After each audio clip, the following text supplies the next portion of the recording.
Nous prions.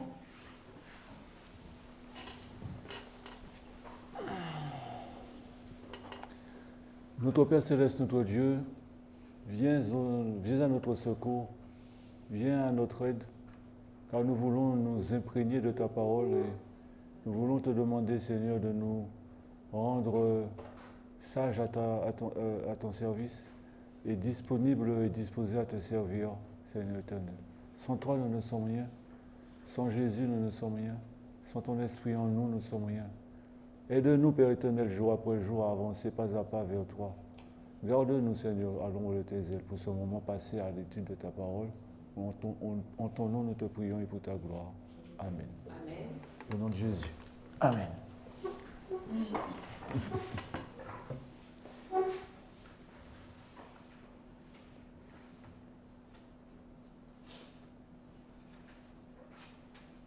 Vivre sans péché.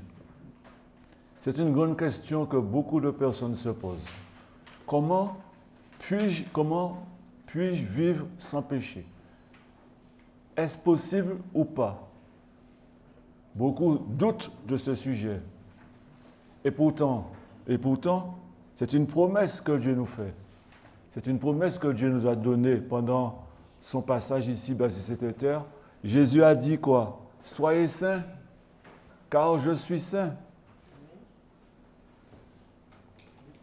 L'essentiel qu'il nous faut comprendre ici, c'est que par son ministère, ici-bas sur cette terre, Jésus nous a donné les moyens et la possibilité et les capacités pour vivre sans péché.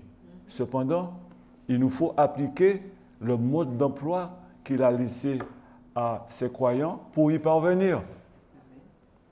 Et pour y parvenir, il faut plonger le regard dans la parole de Dieu. Car de nous-mêmes, nous ne produisons rien de bon. Si nous regardons à nous-mêmes et puis nous doutons sur le fait que Dieu nous appelle à pouvoir être saints comme il est saint, il faut que nous puissions savoir et mettre notre foi en évidence. Je peux y parvenir par la grâce de Dieu. Car Dieu a tant aimé le monde qu'il a donné son Fils unique engendré afin que quiconque là, c'est lui le mot clé de ce verset. Le quiconque croit en lui ne périsse point, mais qu'il ait la vie éternelle. Qui nous a sauvés du péché? C'est Dieu, le Père. Qui s'est sacrifié en premier? C'est le Père. C'est le Père qui s'est sacrifié en arrachant Jésus, en donnant Jésus à l'humanité. Il s'est séparé de lui. Et à la croix encore, vous remarquez bien que Jésus a dit, « Père, je remets mon esprit. Père, pourquoi m'as-tu abandonné ?» Et il a même demandé au Père, il a même supplié au jardin de Gethsémani, au Père de l'éloigner de cette épreuve. Donc on voit bien que pourquoi Jésus est appelé l'agneau de Dieu. Pourquoi? Parce que c'est le Père qui offre son Fils à l'humanité en sacrifice. Donc si nous n'y croyons pas à cet évangile du Père qui donne à son Fils, qui donne son Fils à l'humanité en sacrifice, nous ne pourrons pas acquérir cette vie sans péché. Quand Jésus l'a fait, vous me direz, j'entends souvent dire, ouais, mais Jésus c'était Jésus, hein, moi je ne peux pas. Mais qui était Jésus? Il était un homme comme vous et moi. Il était le Fils de l'homme. Il a abandonné son trône, il a abandonné sa place et devenir un simple homme. Et même il est descendu plus bas que l'humanité pour pouvoir le relever. L'Écriture dit qu'il a dû apprendre dans la souffrance. Et en plus de ça, il a dû, quelque chose de magnifique que j'ai découvert dans le livre Jésus-Christ, Jésus a appris ce qu'il a fait à la création. Sa mère Marie l'a enseigné ce qu'il a fait à la création. C'est pour vous dire qu'il a tout perdu. Je veux dire que c'est que que Jésus était vrai homme, comme nous, semblable. Semblable à nous. Le message de 88 appuie beaucoup ce fait. Donc, et la bonne nouvelle, c'est qu'il est encore homme en ce moment au ciel. Et il reviendra en tant qu'homme pour venir chercher les élus.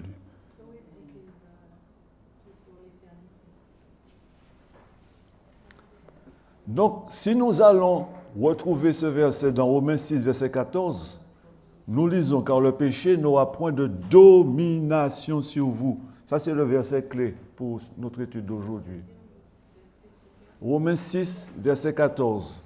Car ça, c'est Paul qui en parle. Cet homme-là a fait une expérience formidable avec Jésus et il est important que nous puissions comprendre cela. Et si vous écoutez et si vous faites attention aux écrits de Paul, Paul ici représente Jésus après la résurrection qui parle à son Église. Donc nous avons Jésus avant, Jésus pendant et Jésus après. Donc nous sommes bien équilibrés avec cette vérité-là. Donc qu'est-ce que Paul dit? L'essentiel, pour que chacun, même pas l'essentiel, c'est une question de vie ou de mort. Pourquoi? Parce que le péché n'aura point de domination sur vous, parce que vous n'êtes point sous la loi, mais sous la grâce.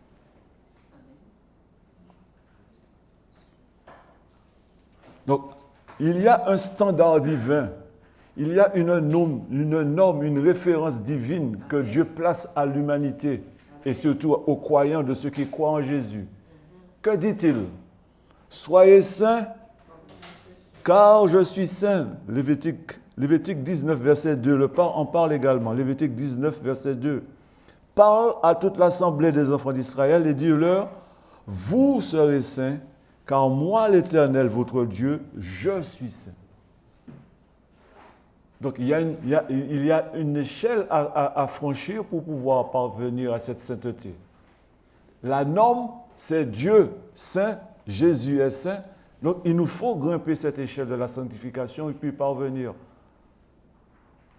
Dans 1 Pierre 1, verset 15 et 16, il écrit « Mais comme celui qui vous a appelé est saint, soyez aussi saints vous-même dans toute votre conduite. Parce qu'il est écrit, soyez saints, car je suis saint. » Ici, c'est un appel qui est fait à la sainteté, mais cet appel à la sainteté ne doit pas nous culpabiliser. Cet appel à la sainteté n'est pas une condamnation, mais c'est une invitation à la sainteté. Il ne suffit pas de rester sur cette croyance que Jésus est mort et ressuscité et qu'il intercède, mais aussi, il y a un appel à faire pour pouvoir dépasser notre statut, de pouvoir être à son niveau. N'est-il pas vrai que Paul a dit que nous devenons des co-héritiers de Jésus? Ça veut dire qu'il nous faut grimper cette échelle de la sanctification pour être au même niveau que Jésus. Cela se fait, bien sûr, par la foi, par cette persévérance. Parce qu'il est impossible à l'humain d'être saint sans Jésus. Il est impossible d'être saint sans Jésus. Et Paul décrit cela dans une vérité saisissante en disant, dans Romains 7, versets 18 et 19, « Car je sais que le bien n'habite point en moi, c'est-à-dire dans ma chair. J'ai la volonté, mais non le pouvoir de faire le bien, car je ne fais point le bien que je veux, mais je fais le mal que je ne veux pas. » Première étape pour pouvoir vivre sans péché, reconnaître son incapacité, reconnaître qu'on ne peut pas se sauver nous-mêmes. Reconnaître qu'on a besoin d'un appui.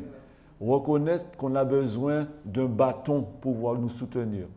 Reconnaître qu'on a besoin d'un appui. Cet appui, c'est Jésus lui-même.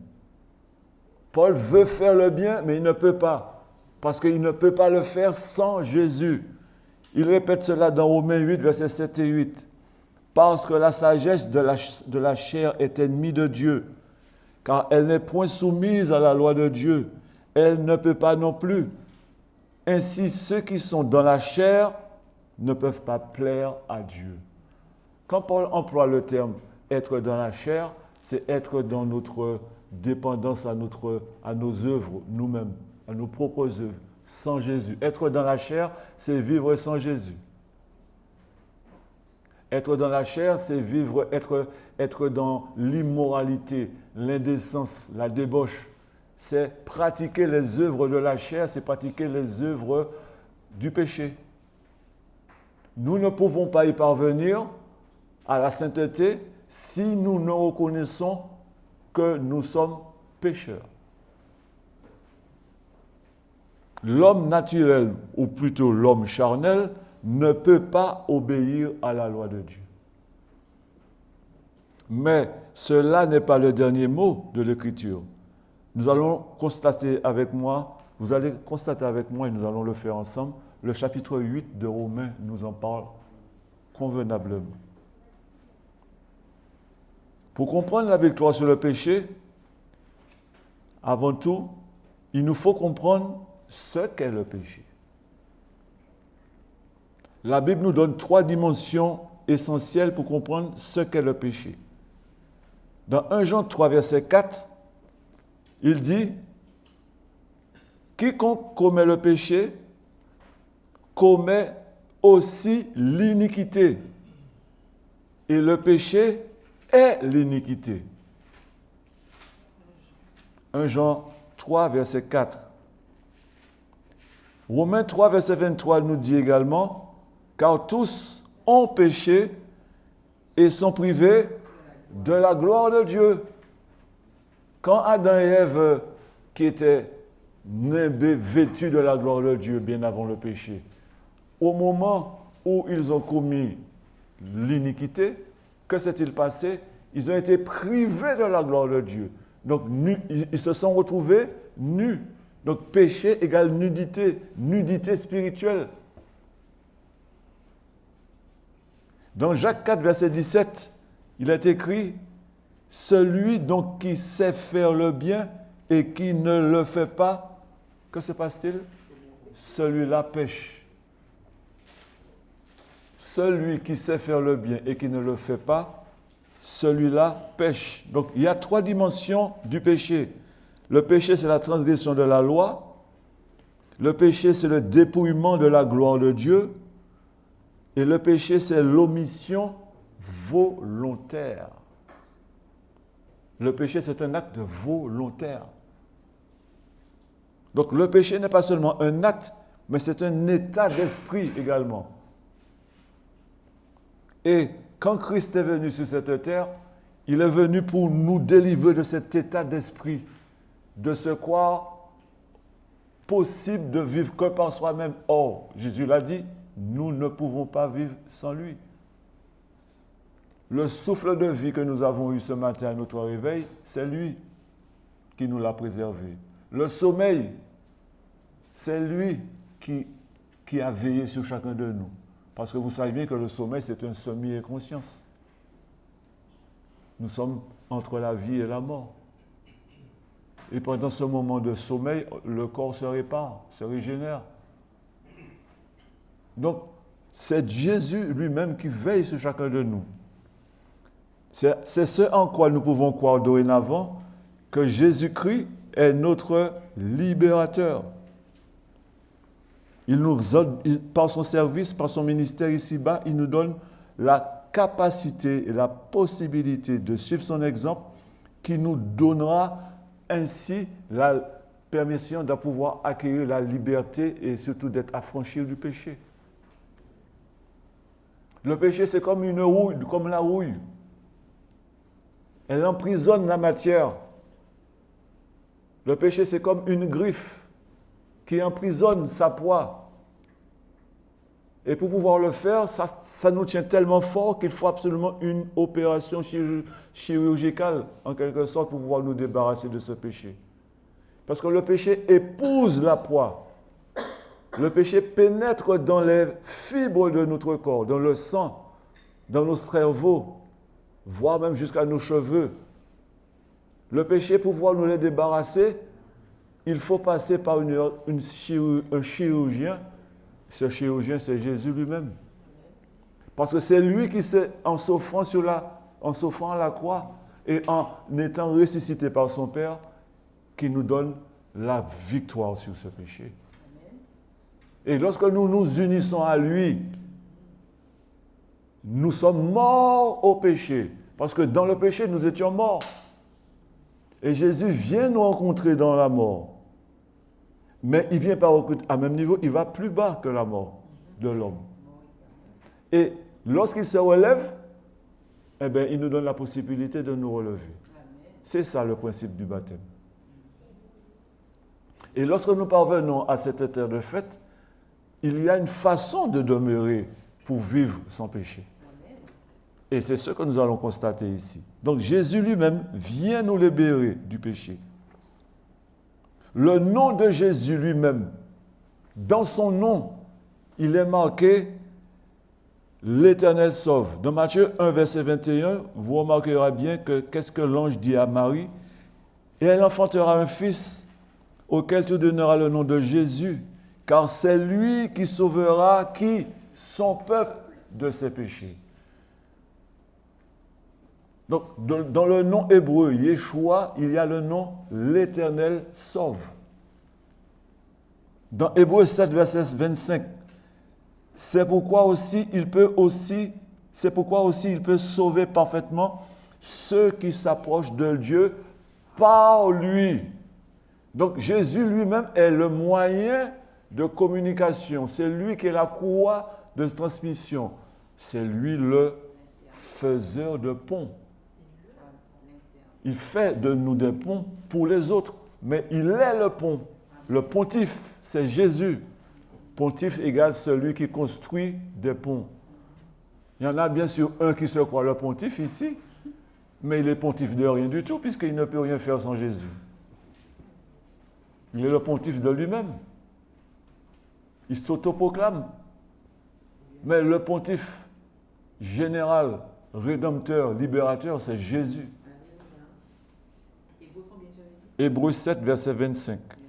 Jean 8, 11 nous dit également, rappelez-vous, qu'est-ce que Jésus a dit à la femme adultère après l'avoir relevée. Mais avant de la relever, j'aurais souhaité que vous puissiez observer le geste de Jésus. C'est quelque chose qui m'a toujours marqué.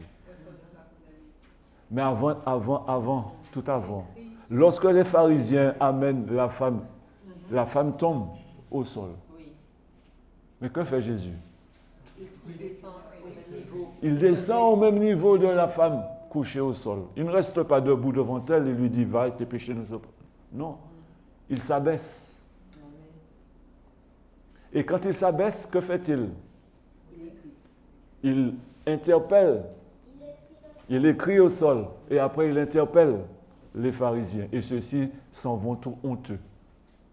Et que dit-il à la femme ? Personne ne t'a pas condamné ? Eh bien, moi, je ne te condamne pas. Et surtout le mot va. C'est-à-dire va, c'est-à-dire relève-toi, change de position. Donc, pour pouvoir être victorieux sur le péché, il faut aussi pouvoir se relever de notre condition de péché. Il faut aussi pouvoir se dire, je veux être sauvé. Il faut déjà se ressentir perdu dans le péché. Et lorsqu'on se sent perdu, lorsqu'on prend conscience de cette perte de la vie, parce que dans le péché, on est mort spirituellement. Et lorsqu'on se rend compte de cela, de cette faiblesse, de cette dépendance, on fait appel au berger. Et le berger qui entend notre voix viendra nous secourir. Donc forcément, il y a un changement de position. Si la brebis n'avait pas bêlé, si la brebis n'avait pas crié haut et fort, le berger n'allait peut-être pas la trouver. Donc, va, et surtout, il lui dit encore une recommandation, ne pêche plus. Donc, il est possible de vivre sans péché, à condition que, on va le voir. Ces mots que Jésus a dit à la femme adultère, ce n'est pas une invitation ici, mais c'est un commandement. Va et ne pêche plus. Parce que si tu pèches, tu vas tomber plus bas que ce que tu étais avant. Et cette femme adultère est devenue l'une des disciples de Jésus qui le suivait partout. Et elle s'est retrouvée également au pied de la croix, quand Jésus était crucifié avec toutes les autres femmes autour de la croix. Et avec Jean, bien sûr. Donc vous remarquerez bien qu'elle a persévéré. Imaginez également, pas imaginez, rappelez-vous également l'histoire de Marie-Madeleine. Cette femme-là qui a été manipulée par Simon le Zélote. Vous connaissez qui était le Simon le Zélote? Simon, non, c'est pas Simon-Pierre, c'est Simon le Zélote. Il y avait un disciple de Jésus qui s'appelait Simon le Zélote. Et c'est lui qui recevait les fonds de l'activité de Marie-Madeleine. C'est lui qui avait invité Jésus à sa maison et c'est là où Marie-Madeleine était venue le oindre ses pieds avec ses cheveux. Qu'est-ce que Jésus a dit de cette femme quand Judas a dit on aurait pu faire quelque chose avec cet argent? Laisse-la. Elle est en train de faire quelque chose que tu ne peux pas faire. Elle est en train de me oindre de mon vivant. C'est quelque chose de formidable. Hein? La foi de Marie-Madeleine dépasse tout entendement humain. Donc, il est possible de vivre sans péché, troisièmement, parce qu'il faut se mettre en action. Il faut se mettre en activité. Il faut se dépasser. Il faut lutter. Et le plus souvent, cette lutte, aux yeux de tous les autres de notre entourage, est méprisable pour eux. C'est du mépris pour eux. C'est une folie. Dans Romains 8, versets 1 à 4, pour nous remettre dans le contexte, dans Romains 7, l'apôtre Paul se met en détresse. Il appelle le peuple juif à revenir à Jésus. Il demande au peuple juif de reconnaître que Jésus que vous avez crucifié, c'est le Messie, c'est le Maître, c'est celui qui est venu pour vous sauver. Vous l'avez abandonné. Et à ce moment-là, dans Romains au chapitre 8, il déclare beaucoup de choses. Il déclare beaucoup de choses dans ce livre, de Romains 8. Dans Romains 8, versets 1 à 4, il n'y a aucune condamnation pour ceux qui sont en Jésus-Christ. Point pour le moment. Le péché est une condamnation pour l'homme. L'homme se sent condamné. C'est une malédiction pour l'homme. Et en tant que malédiction, c'est aussi une condamnation, car le péché, le salaire du péché, c'est la mort.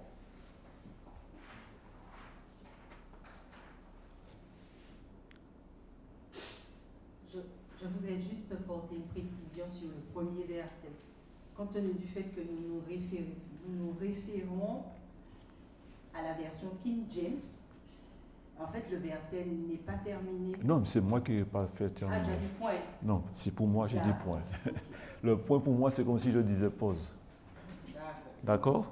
Il n'y a donc maintenant aucune condamnation pour ceux qui sont en Jésus-Christ. Premièrement, il faut être en Jésus-Christ pour être vainqueur sur le péché. Mais aussi, il y a une décision à prendre. Qui ne marche point selon la chair. Donc, qui ne marche point selon sa propre volonté. Qui ne marche point selon ses œuvres. Qui ne marche point sur l'influence des autres. Et qui ne s'assied point en compagnie des pécheurs et des moqueurs. Et qui marche le long du chemin avec Jésus et non pas en compagnie de ceux qui l'éloigneraient de Jésus. Donc il y a un choix à faire. Se débarrasser de ce que j'aime. Se débarrasser de mes sentiments. Là, il n'y a pas question de sentiments là, dans la victoire du péché. Il n'y a pas question d'émotions là, dans la victoire sur le péché. Les sentiments et les émotions sont là parce que ce sont eux qui nous permettent d'être en contact avec l'extérieur. Mais dans la victoire sur le péché, lorsque je ne marche plus selon la chair, Jésus me donne son esprit pour pouvoir maîtriser ces sentiments et ces émotions-là, parce que cela nous permet, sans quoi nous allons être dépassés.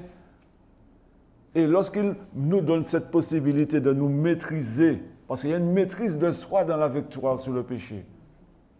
Parce que le corps va faire appel. Quand il y a quelque chose qui nous manque, quand le corps a besoin de quelque chose, il demande. Et quand nous répondons à son appel, le plus souvent on se retrouve en difficulté, soit malade ou autre. Ça dépend des circonstances, bien sûr. Je parle en général. Donc, il n'y a plus de condamnation pour ceux qui sont en Jésus-Christ, qui ne marchent plus selon la chair, mais selon l'esprit. Mais pour pouvoir marcher selon l'esprit, que faut-il avoir? Mais il faut avoir l'esprit. Et pour avoir l'esprit, qu'est-ce qu'il faut faire? Continuons le verset. Car la loi de l'esprit de vie en Jésus-Christ m'a affranchi de la loi du péché et de la mort. Car ce qui était impossible à la loi parce qu'elle était affaiblie par la chair, Dieu l'a fait en envoyant son propre Fils, semblable au péché et à cause du péché. Et il a condamné le péché où? Dans la chair. Afin que la justice et la loi fût accomplies en nous, qui ne marchons point selon la chair, mais selon l'esprit. Marcher selon l'esprit, c'est marcher en écoutant l'esprit. Marcher selon l'esprit, c'est en mettant en application ce que nous avons appris dans sa parole.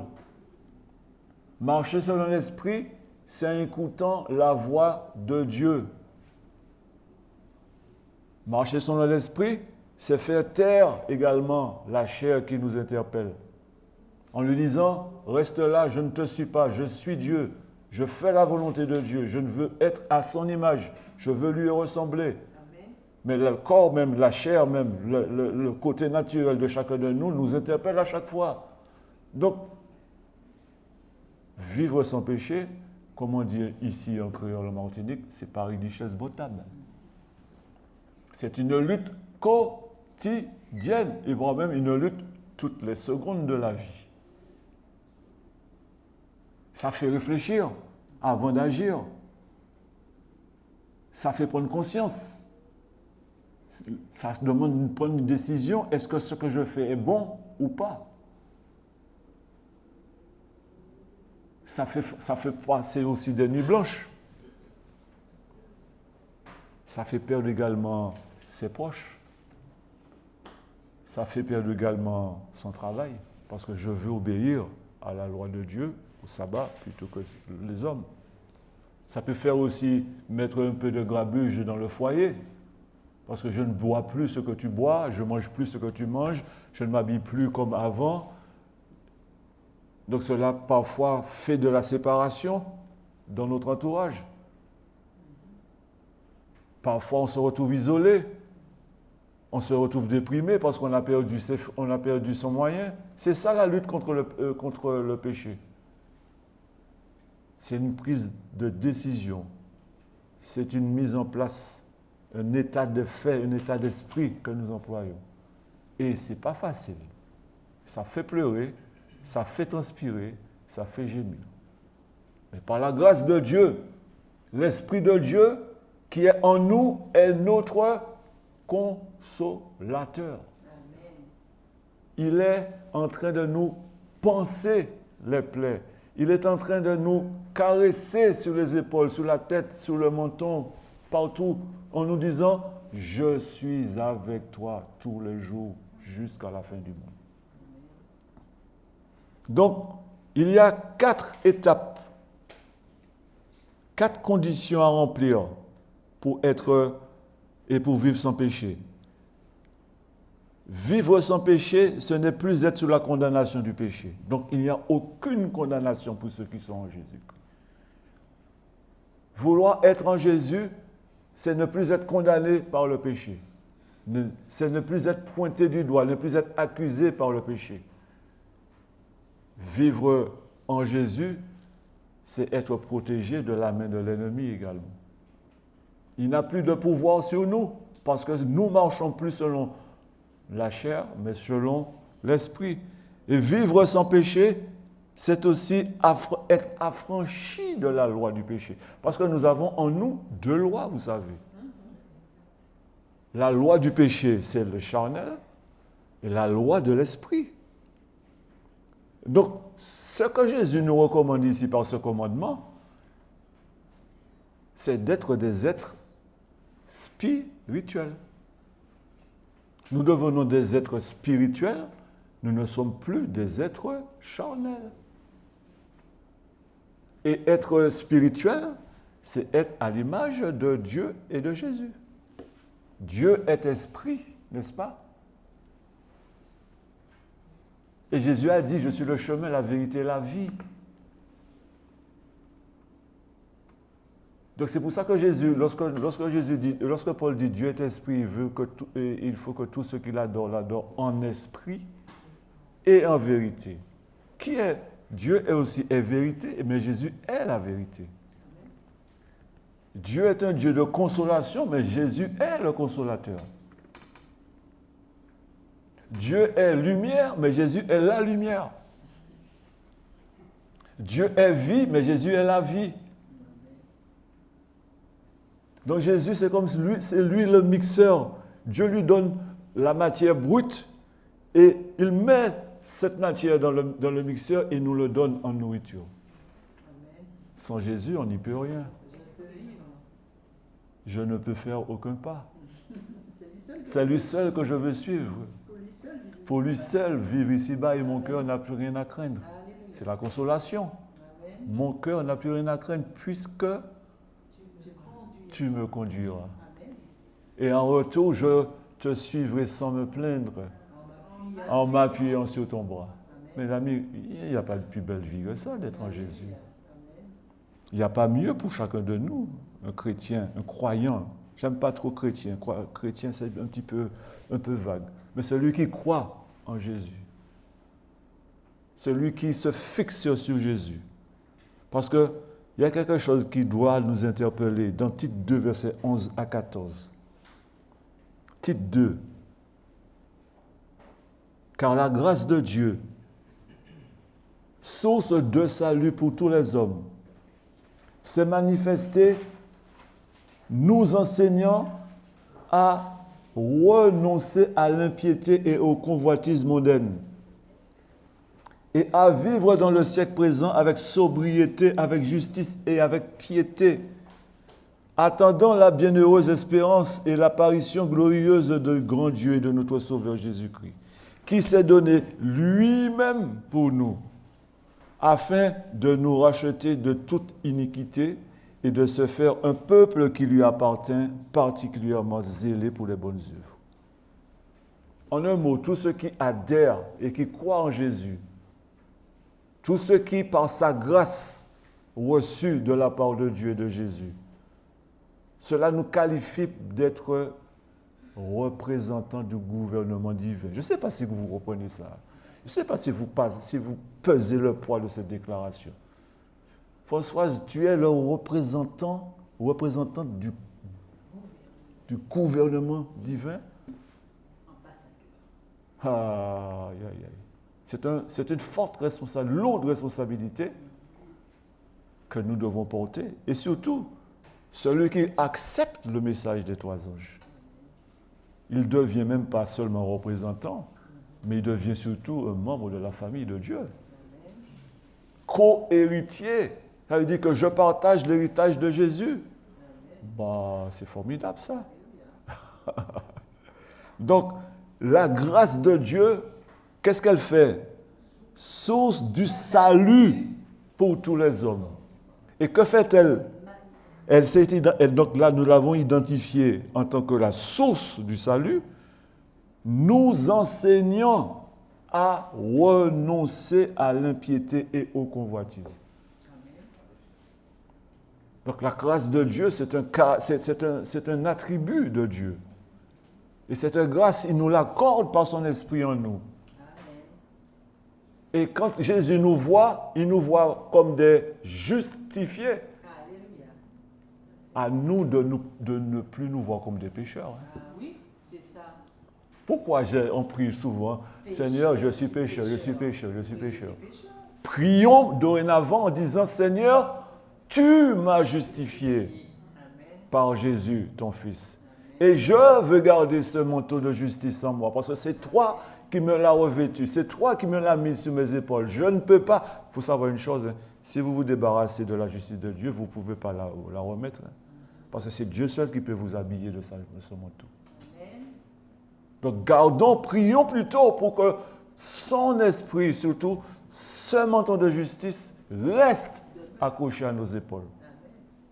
Parce que c'est grâce à ce manteau de justice que Dieu le Père nous voit à travers Jésus son Fils. Alléluia. Et quand il nous voit à travers Jésus son Fils, la vie est belle. Oui, il voit son fils. Il voit son Fils.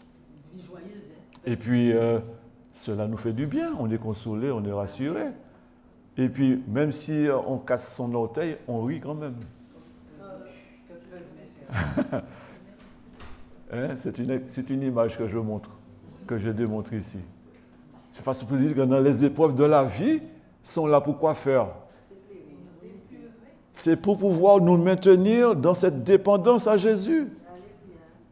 C'est pour pouvoir rester accrochés à cette liane qui va nous sauver, nous empêcher de tomber dans le trou. C'est pour pouvoir rester allumés dans les ténèbres de ce monde. Ta parole est une lampe à mes pieds et une lumière sur mon sentier. Donc, tant que nous restons accrochés à la parole de Dieu, nous sommes en harmonie et en relation avec lui. Revenons sur la grâce. La grâce nous enseigne à renoncer à l'impiété et à nos convoitises. La grâce de Dieu nous transforme. Amen. Et la grâce de Dieu nous motive. Et quel est l'élément moteur que nous avons ici-bas? C'est l'espérance. L'espérance d'être parmi les 144 000, mais aussi l'espérance d'être ressuscité dans cette résurrection spéciale. D'être parmi les justes. Mais c'est en fait compte d'être privilégié. Parce que c'est un privilège de rester et de demeurer en Jésus. C'est un privilège d'être enfant de Dieu. Et c'est un privilège que nous avons de porter ce message. Parce que c'est un message solennel qui vient directement du trône de la grâce. Et Dieu nous donne cette responsabilité de porter ce message lourd de responsabilité et lourd à porter à des communs mortels comme nous. Et surtout, de pouvoir le vivre dans notre chair pour pouvoir le partager aux autres. C'est ce en quoi, avec ce bénéfice que la grâce nous accorde de nous enseigner, de nous transformer, de nous motiver, à ce moment-là, il y a une alliance que nous faisons avec Jésus. Et c'est très important de le comprendre tout cela. L'ancienne alliance que nous connaissons, elle n'est pas tellement ancienne, mais elle est sur deux phases, deux épisodes, deux étapes. L'ancienne alliance, c'est-à-dire celle où le sacrifice des animaux préfigurait le sacrifice initial de Jésus. Mais ceux-ci-là, par la foi, ils y ont cru. Jésus n'y était pas parmi eux, mais le fait déjà de pouvoir être dans l'action, de faire un acte qui annonce quelque chose, ils avaient regardé par la foi de loin le but initial en Jésus. Dans Jérémie 31, verset 33, Jérémie 31, verset 33, qu'est-il écrit? Mais voici l'alliance que je ferai avec la maison d'Israël après ces jours-là, dit l'Éternel. Je mettrai ma loi dans leur intérieur, je l'écrirai dans leur cœur, je serai leur Dieu et ils seront mon peuple. Donc il y a une opération qui se fait par l'Esprit de Dieu. Dans Hébreux 8, verset 10, Car voici l'alliance que je fais avec la maison d'Israël. C'est une répétition, mais c'est bien de pouvoir confirmer cela avec 2 ou 3 témoins. Car voici l'alliance que je fais avec la maison d'Israël après ces jours-là, dit le Seigneur. Je mettrai mes lois dans leur entendement. Là, l'entendement, la raison. Et je les écrirai dans leur cœur. Ici, je serai leur Dieu et ils seront mon peuple. L'ancienne alliance, c'était une loi extérieure, c'est-à-dire que c'est quelque chose qui se vivait extérieurement avec les animaux, avec les fêtes et tout. Dans l'ancienne alliance, on obéissait, mais par la peur, en quelque sorte, puisque si tu ne le fais pas, tu mourrais. Dans l'ancienne alliance, il y avait souvent des échecs répétés. Mais dans la nouvelle alliance, c'est-à-dire la deuxième étape que Jésus accomplit, la loi à ce moment-là est à l'intérieur, donc son esprit. À ce moment-là, la puissance de Dieu est à l'intérieur. Maintenant, je n'oublie plus par peur, mais par amour. Et surtout, nous avons la victoire en Jésus. Et il y a quelque chose de très important aussi à comprendre dans cette victoire sur le péché. Le Saint-Esprit n'est pas seulement un aide, mais il est l'agent divin qui vit en nous et qui nous transforme. C'est une promesse que Dieu a faite également dans Ézéchiel 36, versets 26 et 27. Écoutez bien ce verset. Ézéchiel 36, 26, 27. Je vous donnerai un cœur nouveau.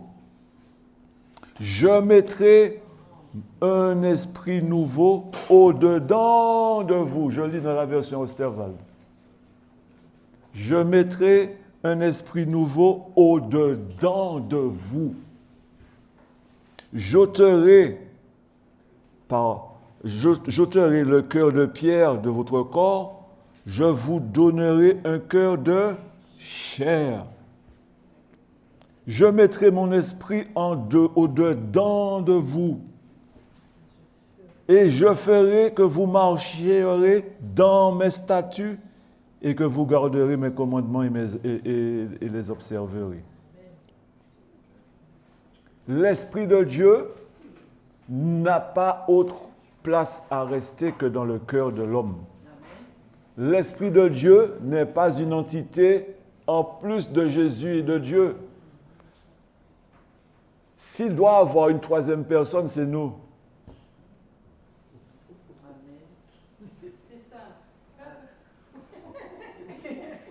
S'il peut y avoir une troisième personne, c'est nous.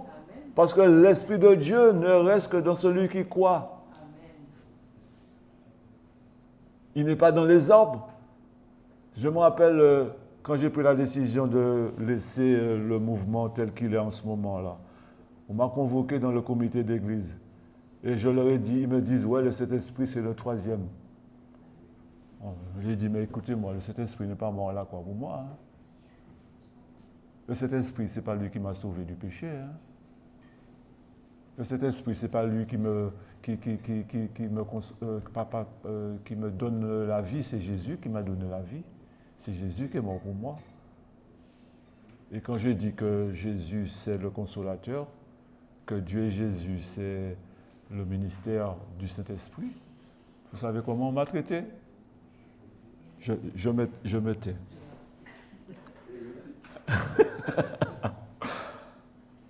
Romains 8, verset 13, nous dit encore, « Car si vous vivez selon la chair, forcément, vous mourrez. » C'est moi qui ai ajouté forcément. Hein. Mais si, par l'Esprit, vous faites mourir les actions de votre corps, vous vivrez. Et dans cette vie, vous serez vainqueur sur le péché. Même si le corps est encore là, bon, forcément, c'est lui le contenant de l'esprit. Et Satan a inversé la nature. Parce qu'au début, l'homme était spirituel, Adam et Ève. Donc, Adam et Ève devaient apprendre progressivement à connaître Dieu. Ils ne l'avaient pas de façon innée. Ils devaient apprendre en donnant des noms aux animaux, en se rendant compte qu'il est seul, en se rendant compte qu'il a besoin d'une aide. en cultivant le jardin, il apprenait à connaître Dieu dans la progression, la pousse des fleurs et tout ça. Nous aussi, nous avons cette mission et ce devoir d'apprendre à connaître Dieu, mais après le péché, à travers les épreuves. Car les épreuves sont là non pas pour nous perdre, mais pour nous sauver. Et pour nous former, pour nous transformer. C'est vrai que ça fait pleurer, hein? C'est vrai que ça fait gémir, c'est vrai que ça fait gros cœur. Mais parfois, il y a des épreuves que nous cherchons. Hein? Pourquoi? Parce que nous avons tendance à vouloir agir selon notre propre force. Et Jésus a dit, vous ne pouvez rien faire sans moi. Même pas la vaisselle. Tu ne peux pas faire la vaisselle sans Jésus. Il n'y a rien que nous pouvons faire sans lui. Il dit qu'on est transformé par les épreuves. Mais rappelez-vous, le Seigneur a dit dans sa parole qu'il va rendre l'or plus rare que l'or d'Ophir. Et l'or passer par le feu. Alors les amis, je ne sais pas si vous avez déjà vu quand on nettoie l'or comment c'est, mais ça chauffe. Il y a un autre moyen, ça chauffe et ça brûle. Il y a un autre moyen, et je voudrais que vous puissiez le lire à haute voix pour moi. 1 Jean 1, verset 6 et suivant. Je vais vous dire quand est-ce qu'il faut arrêter. À partir du verset 5. Il y a un autre moyen pour pouvoir être victorieux sur le péché. 1 Jean 1, à partir du verset 5, je vais vous dire stop, à quel moment il faut s'arrêter. 1 Jean 1. 1 Jean 1, à partir du verset 5. Oui, si vous voulez, mais il faut lire 1 à partir du verset 5. Voici le message que nous avons entendu de lui et que nous vous annonçons. Dieu est lumière. Il n'y a pas en lui de ténèbres. Si nous disons que nous sommes en communion avec lui et que nous marchions dans les ténèbres, nous mentons et nous ne pratiquons pas la vérité. Mais si nous marchons dans la lumière, comme il est lui-même dans la lumière, nous sommes en communion les uns avec les autres, et le sang de Jésus, son Fils, nous purifie de tout péché. Si nous disons que nous n'avons pas de péché, nous nous séduisons nous-mêmes, et la vérité n'est pas en nous. Si nous confessons nos péchés, il est fidèle et juste pour nous pardonner nos péchés et nous purifier de toute injustice. Si nous disons que nous n'avons pas de péché, nous le faisons menteur et sa parole n'est pas en nous. On continue. Donc, 1 Jean chapitre 2. Ah non, si tu arrives au chapitre 2, c'est bon. C'est bon. Ce qu'il nous faut comprendre ici, combien de personnes vous voyez dans ces versets que nous venons de lire là? Combien de personnes voyez-vous là? Avez-vous constaté? Est-ce que Dieu et Jésus sont là?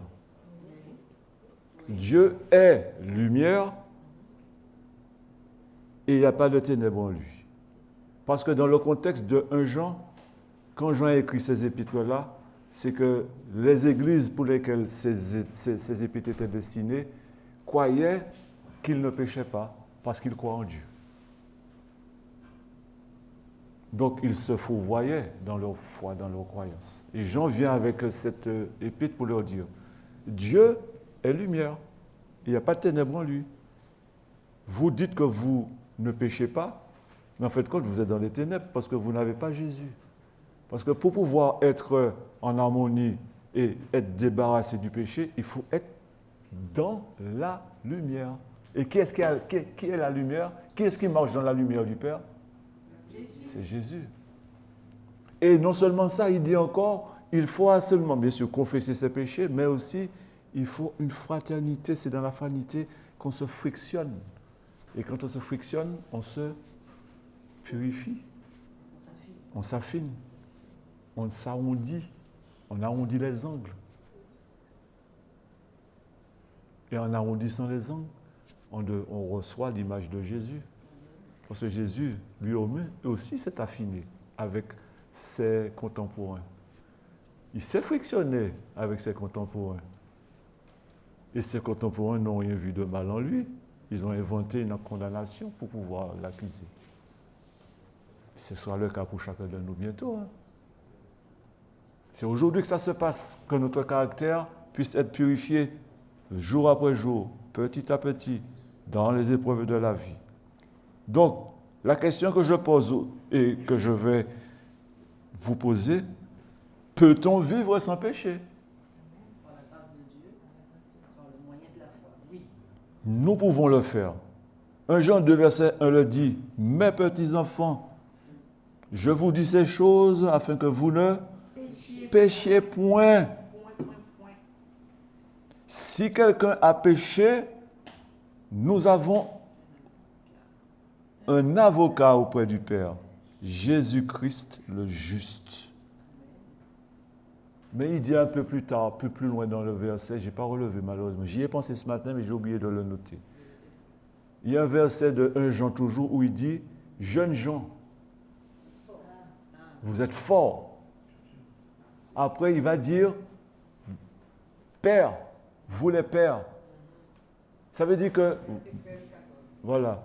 Donc nous voyons bien ici que deux petits enfants,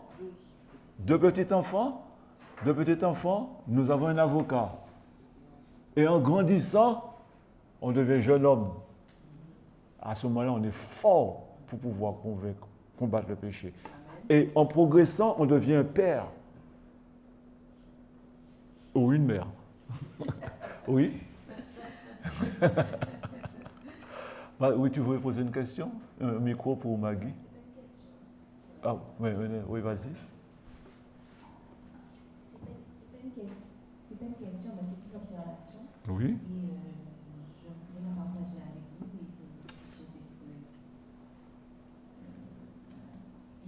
puissiez juste la partager.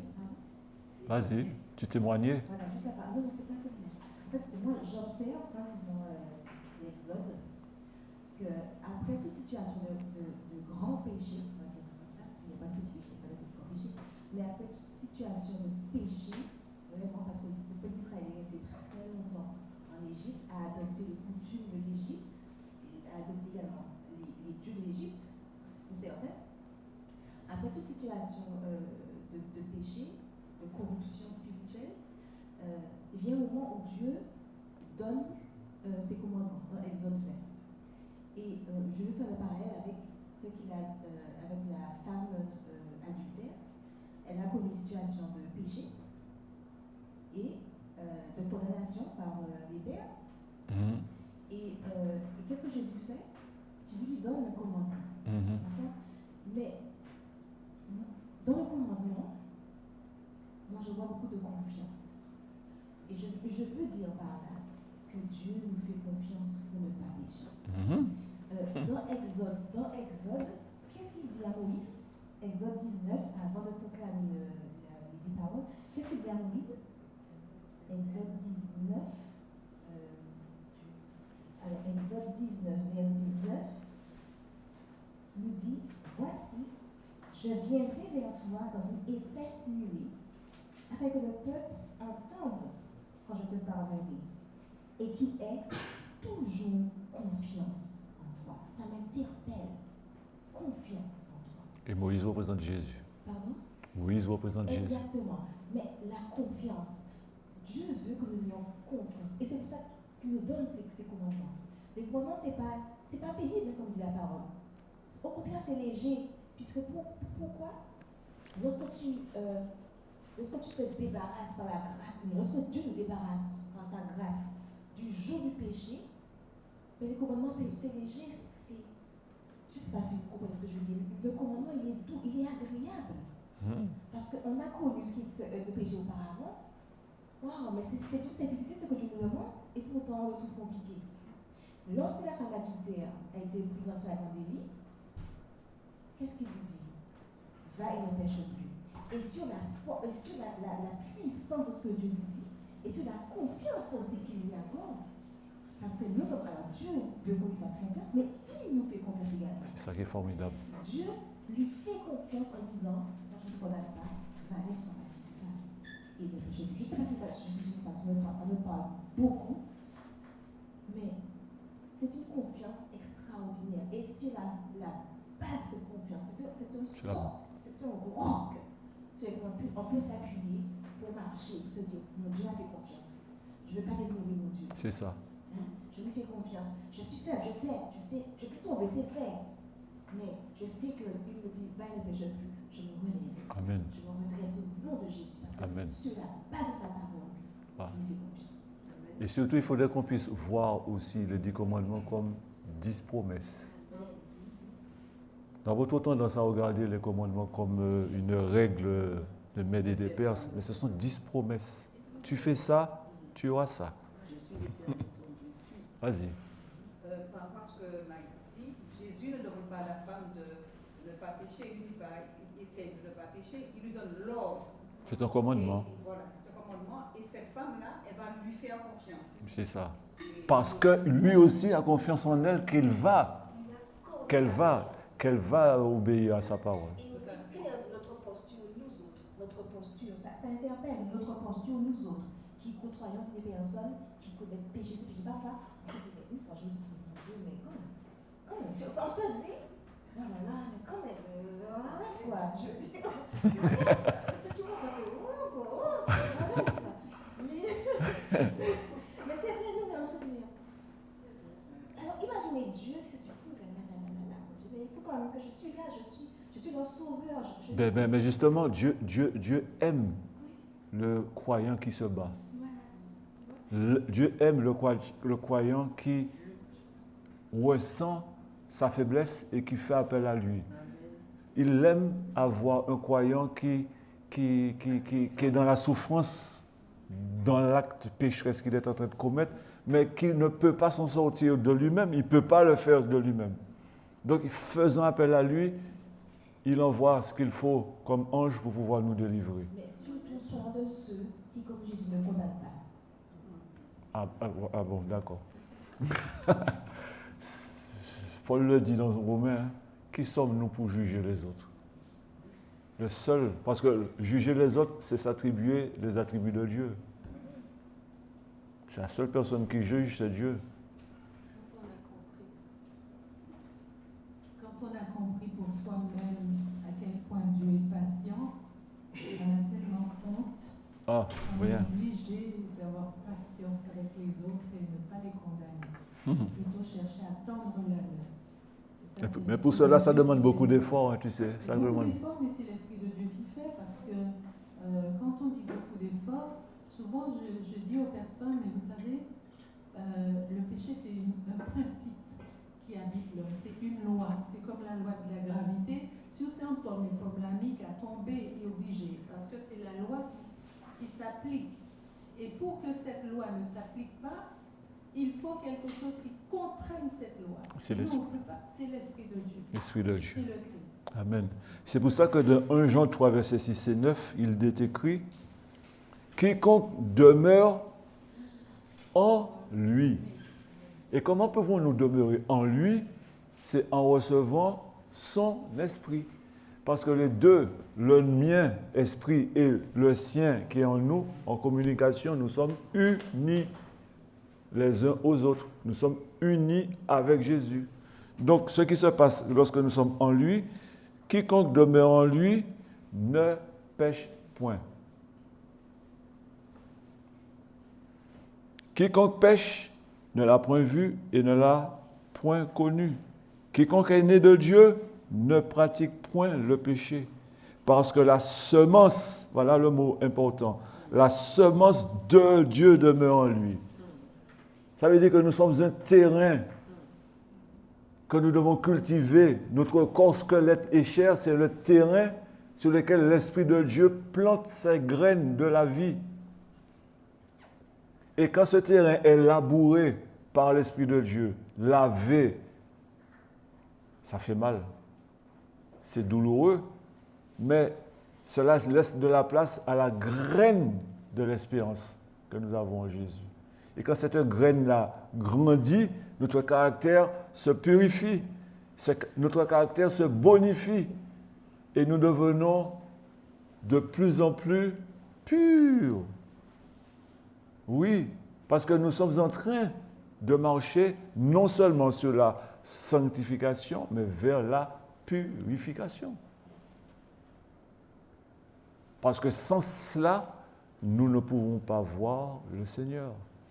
Vous avez vu depuis le début de ce séminaire les différentes étapes qui vont se passer dans le monde. Cela doit nous interpeller.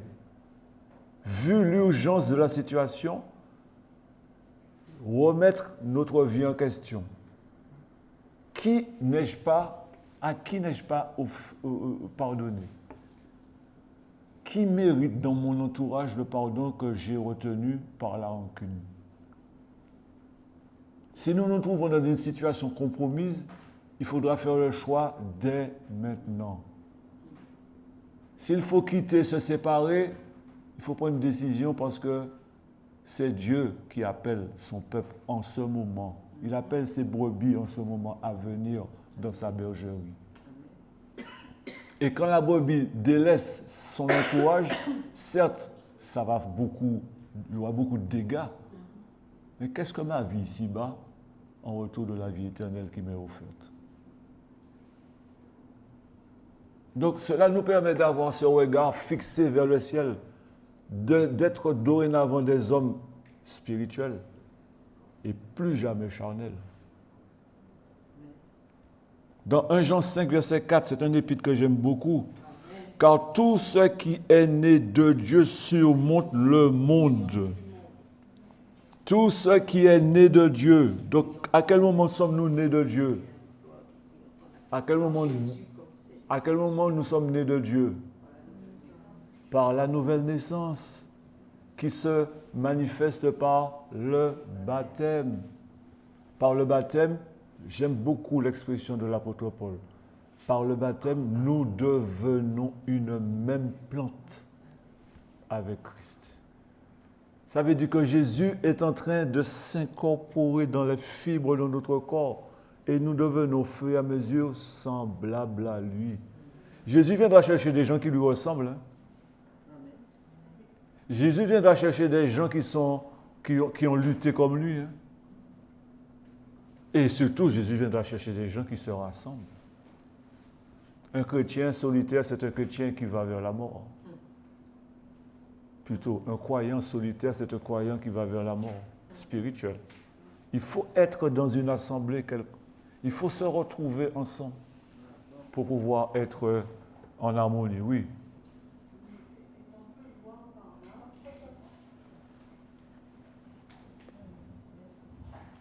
Alors, je peux voir par là la puissance de Dieu, la puissance transformatrice. Parce que ce que je disais, je ne le dis plus. Oui. Ce que je faisais, je ne le fais plus. Je vois que l'Esprit de Dieu, parce qu'il y a un contact. Si Dieu habite en moi, il y a une relation, il y a une transformation, et il est là pour me guider sur le chemin. Voilà, c'est lui qui m'apprend. De toute façon, je suis une nouvelle créature en apprenant de lui. C'est comme l'enfant nourrisson, il apprend de ses parents. Voilà. Si l'enfant peut parler, c'est parce qu'il entend ses parents parler. Voilà, c'est ça. Pas vrai? S'il peut marcher, c'est parce qu'il voit ses parents marcher. Oui, oui. Tu vois? Voilà, être sans péché, là, c'est le sauveur. Ah, mais être sans péché, c'est le Graal. C'est la cerise sur le gâteau. Et c'est un état que nous pouvons parvenir seulement par la foi. Parce que la foi, c'est le point clé de tout cela. La foi, c'est le point clé de cette transformation. La foi, c'est une carte bancaire que Dieu nous donne. Et dans cette carte bancaire-là, il y a de l'argent là-dedans. Le sang de son Fils. Et lorsque nous allons au guichet pour récupérer des sous, rappelons-nous, c'est les sous qui sortent c'est le sang de Jésus. Et lorsque nous portons cet argent à notre poche, on a Jésus dans la poche. Et quand Jésus est dans la poche, rien ne peut t'arriver. Satan a peur de toi. Il y a une chose qu'il faut faire aussi, apprendre à faire. Arrêtez de parler des œuvres de Satan. Parlez plutôt des œuvres de Jésus. Ouais, j'ai l'impression qu'on connaît Satan plus que Jésus. Laissez le gars tranquille. Il est vaincu. Jésus, j'avais un coup de bâton. Il est en train de chicaner, là, de faire comme une mouche dans un verre qui est enfermé, en train de tournoyer, parce qu'il sait qu'il va mourir. Il sait que tu vas prendre sa place, la place qu'il a perdue au ciel. Il sait ça. Arrêtons de tenter Satan. Oui, parce que parfois nous le tentons, nous l'appelons sur notre terrain. Parlons de Jésus. Parlons de ses œuvres. Parlons de son sacrifice. Parlons du pardon qu'il nous accorde. Et puis comme ça, vous verrez comment le Saint-Esprit qui est en nous va vous nous aider. Parce que le Saint-Esprit est le témoignage de Jésus en nous. Le Saint-Esprit nous interpelle. Et ne passe pas par là parce que tu as embouteillage. Des fois, mon cas prend quand même, mon priant ça, boum.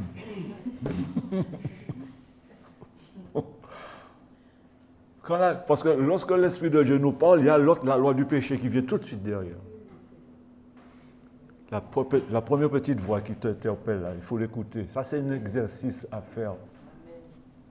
Ça, c'est un exercice à faire. Parce que l'élément clé pour pouvoir avoir cette victoire sur le péché, c'est la foi. Philippiens 4, verset 13 dit « Je puis tout par Christ qui me fortifie ». Jésus lui-même l'a dit dans Jean 15, verset 5 « Je suis le cep. Vous êtes les sarments. Hein? Celui qui demeure en moi et en qui je demeure porte beaucoup de fruits. Car sans moi, vous ne pouvez rien faire. » 1 Corinthiens 10, verset 13 le dit également « Il ne vous est survenu aucune tentation qui n'ait été commune aux hommes, mais Dieu est fidèle. Il ne permettra pas que vous soyez tentés au-dessus de vos forces, mais avec la tentation, il préparera aussi l'issue afin que vous puissiez la supporter. Je crois effectivement qu'en gardant toutes ces paroles, toutes ces promesses dans nos cœurs, dans nos vies, on vit joyeuse. Ah oui. Ah oui. Et j'écoutais une prédication de frère de Montréal. C'est vrai que, j'extrapole un peu. Et il disait que pour nous qui sommes des pécheurs, à chaque fois que nous nous mettons en colère, c'est un démon. Oui. Quand nous mentons, Démon. c'est un démon. Quand nous faisons n'importe quoi, c'est un démon. Et ça, il nous disait de remplir notre esprit avec les promesses, les paroles de Dieu. Et comme ça, c'est ça. Et les promesses, c'est la source de la consolation. Les promesses nous consolent, nous rassurent, nous assurent et nous fortifient de pouvoir avancer. En passant dans les pionniers, dans les écritures des pionniers, dans le livre Jésus-Christ, Ellen White dit dans sa page à la page 24, « Le Christ est venu dans notre monde pour montrer que l'homme, par la puissance qui lui est accordée d'en haut, l'esprit, peut mener une vie parfaite. Il a pris notre nature humaine, gloire à Dieu, afin de prouver que l'humanité unie à la divinité peut résister à toutes les tentations de Satan. » La solution, l'union avec Jésus. Comment? Son esprit, notre esprit. Télépathie, prière, méditation, réflexion. Tu vois? Donc, lorsque nous restons en communion avec le téléphone céleste, formidable. Satan a peur de nous. Hein. Gloire à Dieu. Vraiment gloire à Dieu pour cette belle promesse qu'il nous accorde. Si vous voulez toujours elle, dans Jésus-Christ, page 62, si vous voulez renoncer à vous-même et vous donner à Christ, si vous voulez revêtir votre caractère de ses mérites, vous pouvez prétendre à la perfection. En Christ se trouve votre espérance, votre justification, votre justice et votre rédemption. Message à la jeunesse, à la page 63. Il vous est possible de ne pas pécher. L'Esprit de Dieu est prêt à vous aider dans vos efforts pour dominer toute inclination au péché. Il vous est possible à chacun de marcher humblement avec Dieu. Il nous est possible de ne pas pécher. Cela demande bien sûr beaucoup d'efforts. J'en ai plein de citations d'Ellen White, mais je vais passer quand même à Waggoner et Jones. Qu'est-ce qu'ils ont dit dans le livre Christ et sa justice, page 18. La justice de Dieu est cette droiture que Dieu attribue à l'homme qui croit en Jésus. Justice de Dieu, croire en Jésus, égale droiture. Page 18. Ce n'est pas votre propre droiture, mais la justice que Christ accomplit en nous par son Esprit vivant. Nous devons, non devant nous comme un vêtement extérieur, mais en nous comme une puissance transformatrice. Cependant, il nous faut faire, ou en retour de tout cela, des actions. Allons chercher la solution, la réconciliation auprès de ceux qui nous ont fait du tort, auprès de ceux à qui nous avons fait du tort. Réfléchissez, cherchez dans votre vie passée, demandez à l'Esprit de Dieu de vous, demandons à Jésus son Esprit pour nous rappeler un petit peu ce qui s'est passé avant. Parce qu'il y a des péchés qui ont été oubliés. Il y a des péchés qui ont été, à force de les oublier, sont devenus une nature, ils sont incrustés dans notre nature. Allons les chercher par l'Esprit de Dieu que Jésus nous donne pour pouvoir retrouver la personne à qui nous avons fait du tort. Et puis restons. Il ne suffit pas de dire non, excuse-moi, désolé, pardon, et puis on s'en va. Restons en communion aussi, en communication avec ceux à qui nous avons réconcilié. Quantité de personnes qui sont mortes avec la rancune de leur cœur. La rancune tue le cœur de l'homme, tue l'homme. Le non-pardon, le fait de refuser le pardon, ça vous détruit, ça vous dessèche les os.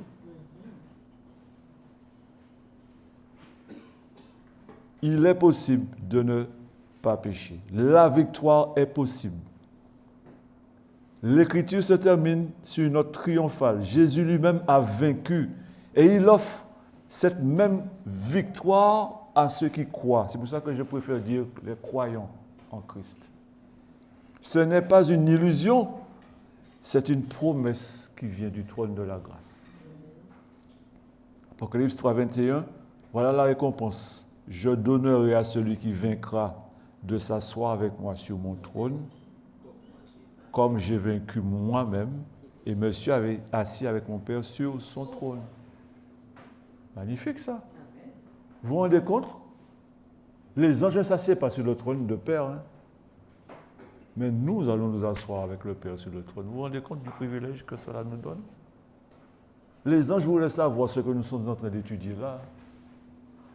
On va passer l'éternité à raconter aux êtres célestes l'amour de Dieu. Vous vous rendez compte? Ils travaillent. Hein? Mais dans le ciel, ce sera formidable puisque nous avons expérimenté cet amour. La grâce de Dieu, c'est nous qui allons l'enseigner aux anges. Vous vous rendez compte?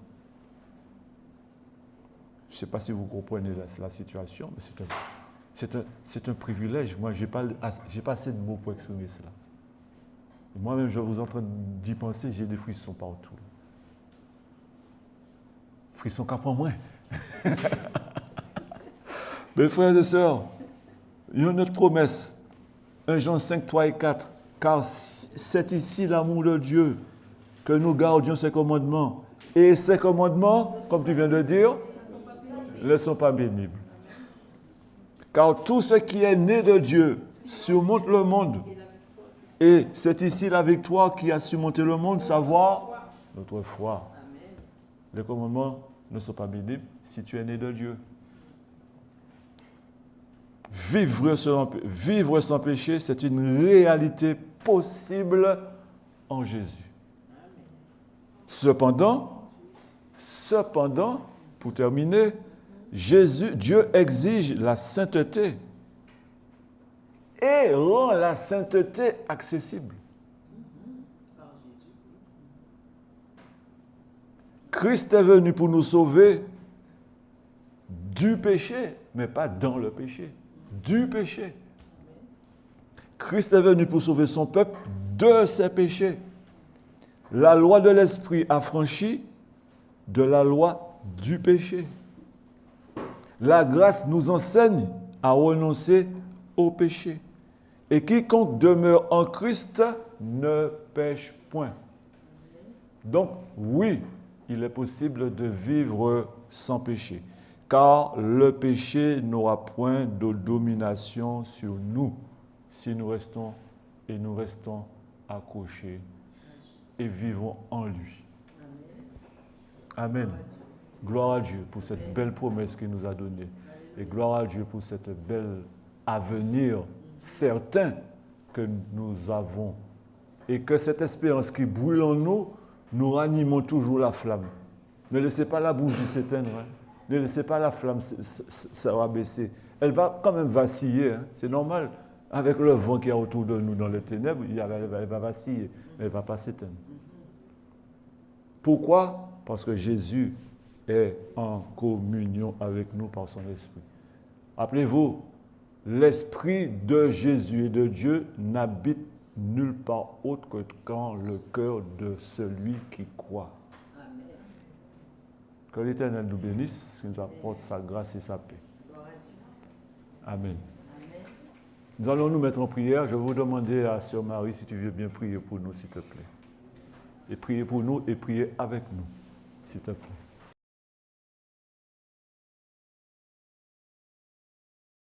Notre Père bien-aimé, notre Dieu, nous sommes devant ta face, non pas que nous soyons dignes, mais nous venons placer en Jésus-Christ.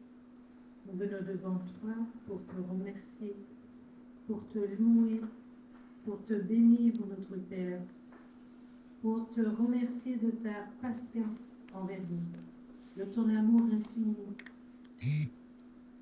Nous voulons te remercier en particulier pour ce rappel que tu nous fais de cette victoire que tu attends de nous, que Jésus est allé chercher pour nous et avec nous en lui. Nous voulons te remercier, Père, parce que tu nous donnes cette promesse que toi, celui qui nous a appelés, tu es fidèle et que c'est toi qui feras cela en nous, bien sûr avec notre assentiment. Seigneur, nous sommes heureux aujourd'hui d'entendre tout cela, de savoir que notre frère, ton Fils bien-aimé, Jésus-Christ, a pris sur lui notre nature. Il nous a mis en lui et placé en lui. Nous sommes morts avec lui, morts au péché, et ressuscités avec lui. Merci, notre Père, pour un si grand cadeau. Et nous voulons te demander pardon, Seigneur, pour notre incrédulité. S'il te plaît, Papa, viens au secours de notre incrédulité. Aide-nous à avoir une foi vivante, une foi qui grandit en toi pour rendre témoignage devant le monde que tu es Dieu et que ce que tu as dit, tu le fais. Merci pour tes serviteurs qui ont parlé de ta part pendant tout séjour, mais encore aujourd'hui, ce point d'orgue que tu apportes à ce séminaire. Pour notre Père, que ton nom soit béni en Jésus-Christ. C'est par lui, Père, que nous te prions. C'est pour lui que nous te prions. Et pour ta gloire éternelle. Amen. Amen.